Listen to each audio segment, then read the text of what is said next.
So yesterday, Justin Johnson, one of the shooters in the young Dolph case, was found guilty. He was found guilty of first-degree murder, conspiracy to commit first-degree murder, felon, and then being a felon in possession of a firearm after his co-defendant Cornelius Smith Jr.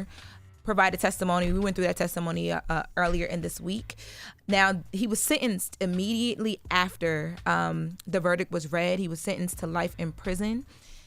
Johnson was the only one on trial this week, and originally he did plead not guilty.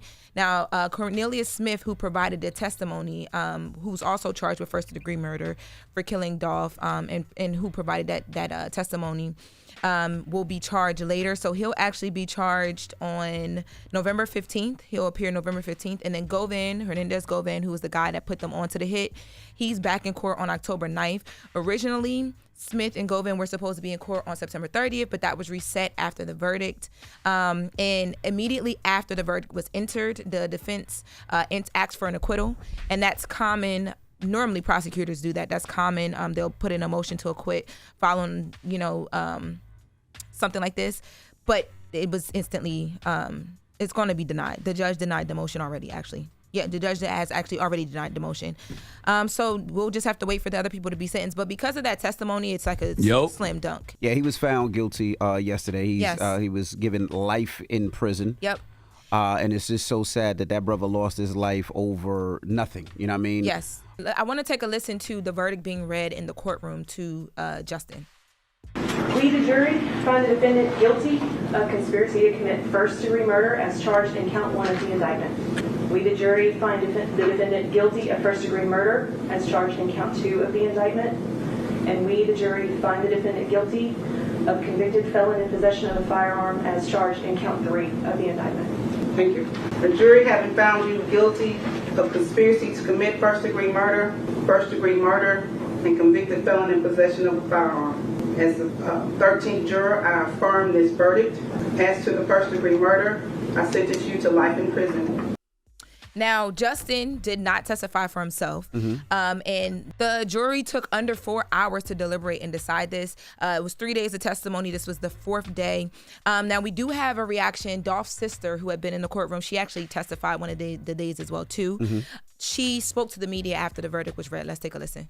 We ask that instead of focusing on those who committed this crime, you focus on the man that Adolph Robert Thornton was. Regardless of the name that you may know him as, such as Adolph, Dolph, or Young Dolph, we ask you to remember the man who enjoyed being a father and spending time with his family.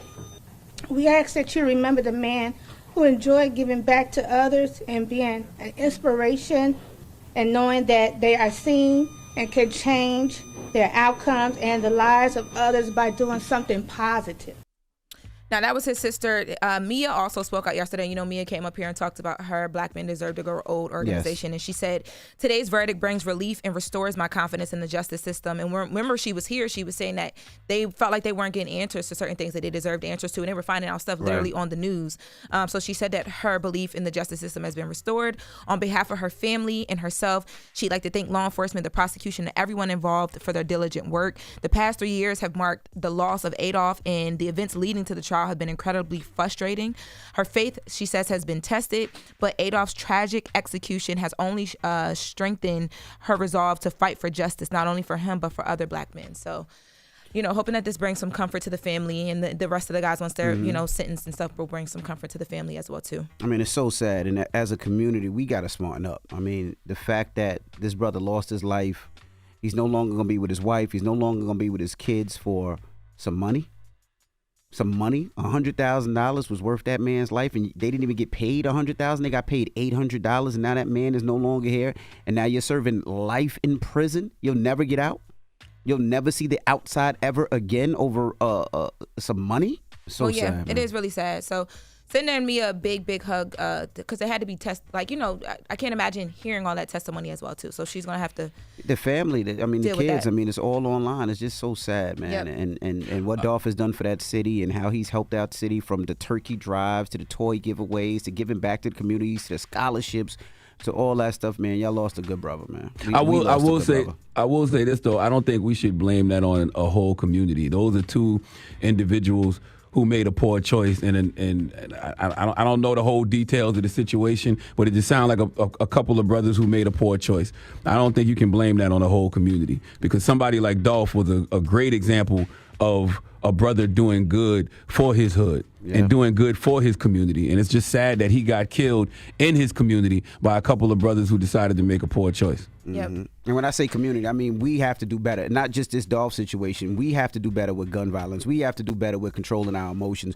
We have to do better with beef. We have to do, because I mean, the way that people are dying so crazy in the last couple of years, it just seems like nobody has value for life. And that's the saddest F. Individuals have to make better choices. That's why I stress, just investing in your personal mental health, because you got to be the change you want to see in the world. Like no community, no environment is going to change until the people in the environment make a conscious decision to change as individuals. I agree. All right. Well, that is Jess with the Mess with Lauren LaRose. So now when we come back, we got front page news with Morgan. It's The Breakfast Club. Good morning. Wake that ass up. Early in the morning. The Breakfast Club.